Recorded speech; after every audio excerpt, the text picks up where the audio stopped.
Marami yan guys.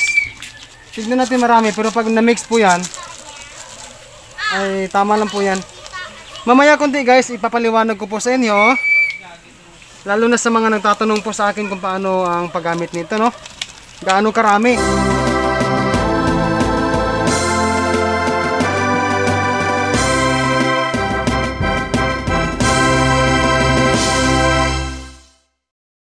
Hi guys! Good morning! Kumusta na po kayong lahat? Sa video na to guys, mapagpakumbaba ko pong ibabahagi sa inyo ang aking sariling gagawin dito sa kung paano ako magmixing ng puro feeds or pure starter feeds in 3 sacks of starter feeds at saka yung King's Beta Plus Animal Feed Supplement.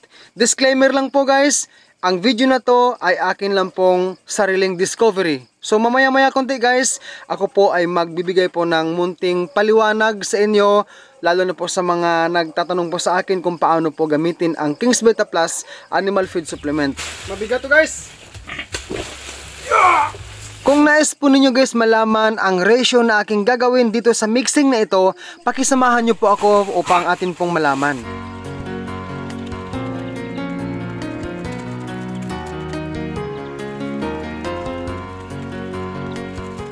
So dito guys, meron tayong King's Beta Plus Animal Feed Supplement na 2 for 6 pack, no? So ito po ay hahalo ko sa mga feeds ngayon, no?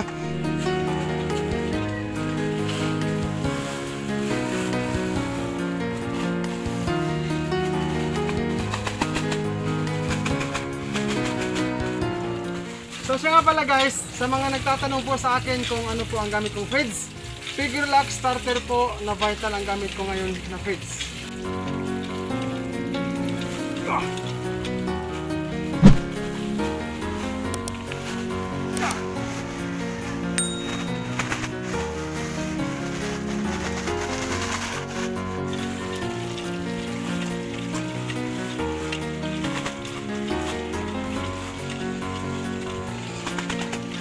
So ngayon guys, hindi po ako ngayon magmi-mix ng rice bran dahil hindi pa ako dumating order ko eh.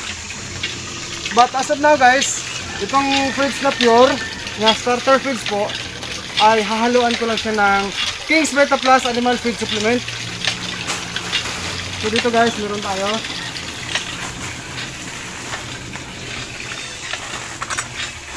Okay, subuksan natin. Sa mga nagtatanong po kung ilang pack ang paglagay o gaano karami ang paglagay sa King's Beta Plus Animal Feed Supplement, actually po dito guys, ang isang pack na to ratio sa isang sako. Ito guys, meron tayong additional na 6 pack of King's Beta Plus Animal Feed Supplement. Ito guys, bali 12 lahat na pack to ang aking ihahalo ngayon dito sa 3 sako na pure feeds na starter. Mamaya guys, ipapaliwanag ko po kung bakit ganito karami ang aking ihahalo sa 3 sako na feeds. So bali 12 po ito lahat. Okay. So 2, 4, 6, 8, 10, 12. Okay, so 12 packs po ito. So dito guys,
Guys, paalala ko lang po sa mga baguhan na nais pong gawin ang any kinds of mixing that you want to do, kailangan po meron tayong nasuot na face mask para po maiwasan na pumasok sa ating ilong ang mga alikabok po na lumilipad sa hangin. So ngayon guys, ang ratio po na aking ginawa dito sa video na ito ay ratio 1:3.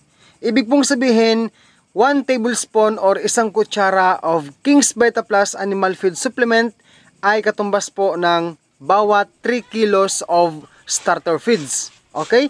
So guys, sa estimation ko lang po guys yung isang pack po ng King's Vita Plus, yung laman po nun ay nasa 4 na kutsara lamang. Yun lang guys disclaimer lang, yun po ang 4 na kutsara ay akin lang pong sariling pagsukat kung talagang ilalagay natin sa kutsara. So, estimation of 1 pack of King's Vita Plus is our 4 tablespoon only. Yan guys ay my own estimation lamang. So, in every pack of King's Vita Plus ay meron siyang 4 na kutsara. Then, ang 12 packs po na aking ginamit dito sa mixing na ito, tinatimes ko po sa 4 tablespoon per pack. So, ang product or total niyan ay 48 kakutsara ang total ng 12 na pakete or 12 pack of King's Vita Plus. So, ngayon guys, ang isang sako or 50 kilograms of starter ay dinivide ko po sa 3 kilo. Bakit po 3 kilo? Because sa ating ratio na ginawa na 1:3.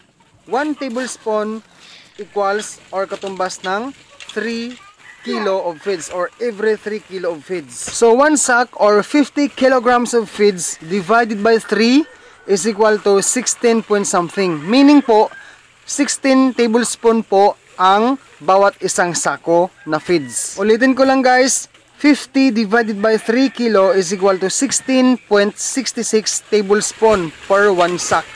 So ibig sabihin guys, ang 16.66 na tablespoon times 3 sacks po na starter.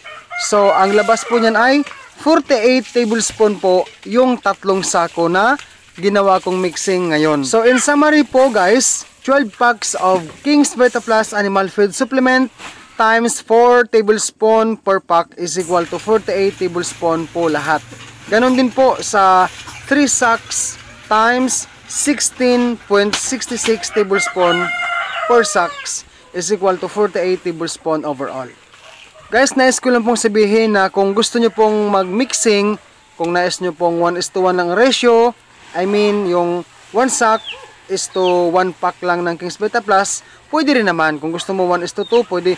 It's up to you guys kung ano po ang inyong nanaisin. Sa mga nagtatanong po sa akin kung saan po nabibili ang King's Vita Plus Animal Feed Supplement, yan po ay nabibili sa Agrivet Supply na malapit po sa inyong lugar. So yun lang po guys, kung nagustuhan nyo po ang video na ito, kindly like and don't forget to subscribe sa mga hindi pa nag-subscribe and hit also the bell ring para po ma-notify ka sa mga bago kong ina-upload.